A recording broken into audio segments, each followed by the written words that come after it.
70. I have 71 wins. So I think they'll improve the 70. They'll improve the 71. I had 70. I can't see a way that the offense is worse than it was last year. I don't understand. It's, I guess, never say never, but so many things went wrong last year, and everybody had their worst year ever. And I just feel like it's going to be better on offense. I worry about the starting rotation, particularly by the end of the year, and the bullpen scares me still, just based on, they got rid of some really good arms. I think they might blow a few more games that'll be annoying, but yeah, I think, I kind of trust Chris Fetter to get those guys worked out, and at least by the end of the year, they'll have a solid relief corps. So, yeah, I'm going 70. Listen, all of us, we're all Tiger fans. We all watch enough. We look at them. We could construct an argument why they could win 81 games, right? I mean, we could all do it. We can also all probably look at this team and figure out why they might win 60. And I could do that. I'm somewhere in the middle. I'm going to go 67, somewhere in that range. I don't trust the pitching this year. I personally think the bullpen could be terrible.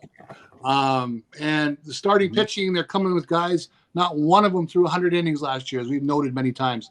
That's a lot of question marks. You have very little to hang your hat on there that you can really count on. So obviously, I hope we flip a coin on a lot of these guys and it comes up tail or heads, and they have great years. And I'm way wrong, but I'm thinking 67.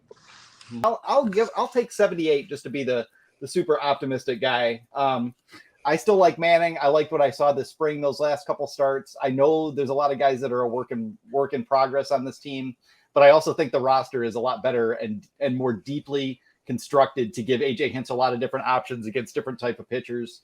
So for all those reasons, I just feel like they're going to be a little scrappier, a little better team. And if it all goes bad and the bullpen just sucks, that might just blow that prediction completely out of the water. But yeah, I'm gonna ride with Fetter and Lund and those guys because they're doing all the things that I screamed at them to do, and I've kind of got to take my medicine now if it doesn't go as well. So I'll say 78. Let's do it. I'm kind of with you, Brett. I'm 75. So I think the offense will be a lot better. I think that's not really a bold prediction. I think the pitching, they've just shown that they've been able to develop pitching. I think this team is going to sell at the deadline. I don't think they're going to try to compete. I think their veterans are going to sell, but they've shown that they can develop pitching like a Bo Brisky. If Scooble comes back, hopefully Manning can have a better year.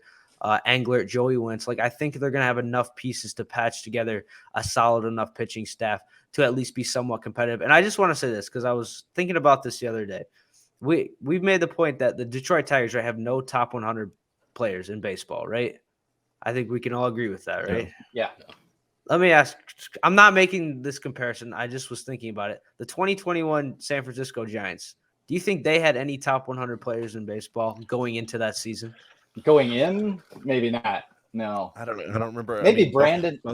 Brandon Bell. I can't remember what he did the year. Now Buster Posey was at the end of his career. I think he was. But let's see. So they had, I'm trying to think of who else was. Longoria had had a couple bad years. Belt was, up and down. Michael Rimmer says 75. Tom Britt says 80. Yeah, there we go. I averaged out our 8 somewhere. Our 5 guesses average out to 72. Yeah. So. I'm making the comparison to the 107 win Giants. I'm just saying this team I think is a little better than people want to give them credit for. I just think it's deeper and more versatile. Like being able to to use Maton, and I don't really know anything about McKinstry. I mean, we'll see what we've got. But I like him and Veerling as platoon options, as guys that you might have on the bench when they're not. There's just a lot more going on. Like last year, it was just like a bunch of dudes hacking at breaking balls who couldn't hit the fastball. Like it was just the same hitter over and over again. And they have diversified that. And it comes down to whether or not you believe in Spencer Torkelson or Riley Green to a degree. I don't think anyone else is going to carry them very far this year offensively. So, a lot of it is just going to revolve around those two guys, and whatever the record is as they go is, pretty much, what the season means and what it tells you about the future. But just another point, John, because the internet exists, I looked up who MLB Network had as the top 100 players in baseball heading into 2021. There was one Giant on the list. He was probably like what 980 in the 90s. Do you know who it was? 51. Who was it? Mm. Posey? Mike Kevin Yastrzemski. The Goss? shortstop. Oh, Yastrzemski. Oh, really? Which it seems hard to believe, but he was coming off a pretty damn good year, I think. Yeah, I guess that's true. No, yeah, that's just kind of my point. Those people just get so starstruck by the big names. That team didn't have any big names. 107 wins. Like, I think. Yeah, that was a freaky like 1984 Tigers type of season, but they didn't even have like the couple stars to really go with it. Yeah, that was the opposite of the 2022 Tigers. That was all Gabe Kaplan. I think this year, like last year, we saw like Harold Castro hitting third and cleanup. That's not going to happen this year because if Kerry Carpenter struggles, they can call up Akil Baddoo. They can call up Parker Meadows. If Jonathan Scope or Nick Matten struggles, they can call up Andre Lipsius. Like they have depth now to where there's going to be pressure to succeed. It's not like last year where the starters just struggled and they had nobody to really replace them. This year, I feel like they've built up that depth a lot better than they have. Yeah, there are actual players. Hopefully Wenzel's back is feeling all right because I want to see some Wenzel too.